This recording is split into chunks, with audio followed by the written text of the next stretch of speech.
بسم الله الرحمن الرحيم. السلام عليكم ورحمة الله وبركاته. ازاي تزود هيبتك قدام الناس فيحترموك ويبقى عندك ثقة بالنفس اكتر؟ اول حاجة لازم تهدي اعصابك علشان تقلل التوتر. يعني انت لو في موقف محرج ما ينفعش تتوتر لانك بكده هتخسر.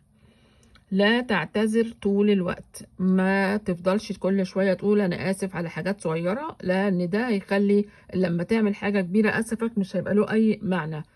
فخلي الأسف بس للحاجات الكبيرة. لا توافق على طلبات من تحبهم وهي أصلا الطلبات أنت مش بتحبها. يعني واحد صاحبك جه قال لك يلا تعالى نخرج نروح مكان معين والمكان ده دوشة وأنت مش بتحب الدوشة، لازم تتعلم تقول لأ. لانك انت لو رحت وهو عارف ان انت ما بتحبوش ورحت عشان خاطره هيفضل يركبك للابد يعني. وبالتأكيد طبعا مع الوقت انت صورتك قدام نفسك هتتهز، وبالتأكيد هتتهز قدام الناس. بعد كده لا تبرر تصرفاتك للناس. لو انت قعدت تبرر في تصرفاتك قدام الناس هتفقد ثقتك بنفسك برضه. ليه؟ لان محدش له عندك حاجة. محدش له عندك حاجة. خلاص، انا بحب ده يبقى بحب ده، ما بحبش ده يبقى ما بحبش ده. مش مضطر ان انا اقعد اشرح وابين واقول اي حاجة تانية. هنا هتزداد الثقة بالنفس عندك لو انت استمريت على كده. اختار الشيء اللي بيفيدك. يعني ايه؟ يعني مش اللي بتستمتع بيه. خلاص، يعني اللي بتستمتع بيه ده ممكن يضرك، ممكن يضر صحتك. فحاول ان انت تركز على الشيء اللي بيفيدك، بيفيد جسمك وبيفيد صحتك. وحتى في العلاقات بتاعتك برضو اختار ناس يكونوا قدوة حسنة ليك.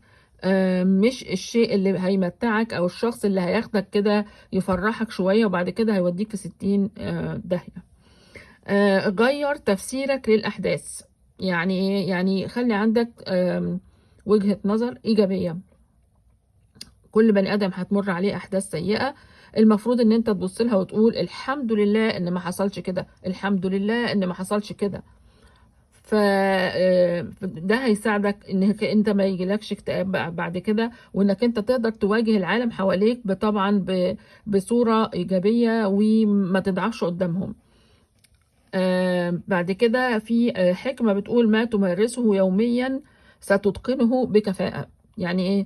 بمعنى لو انا صممت ان انا كل يوم هقوم ان شاء الله من الصبح، ومهما حصل ليا في اليوم بتاعي ومهما حصل قبل كده ولا هيحصل بعد كده انا ما زلت هفكر بطريقة ايجابية، فده اللي انا هلاقيه بعد كده هيطلع مني. لكن لو العكس بقى هو اللي حصل هيبقى طبعا الوضع السلبي، وهيطلع مني افكار سلبية وهترتد ليا في الاخر. فانا في جميع الاحوال انا اللي هكون خسران. أما بعد كده بقى الحاجة المهمة وأهم حاجة الانضباط والالتزام والتركيز.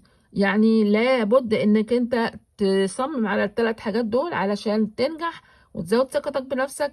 الناس تبقى تتعامل معاك بطريقة مختلفة تماما عن أي شخص تاني ضعيف وفاشل.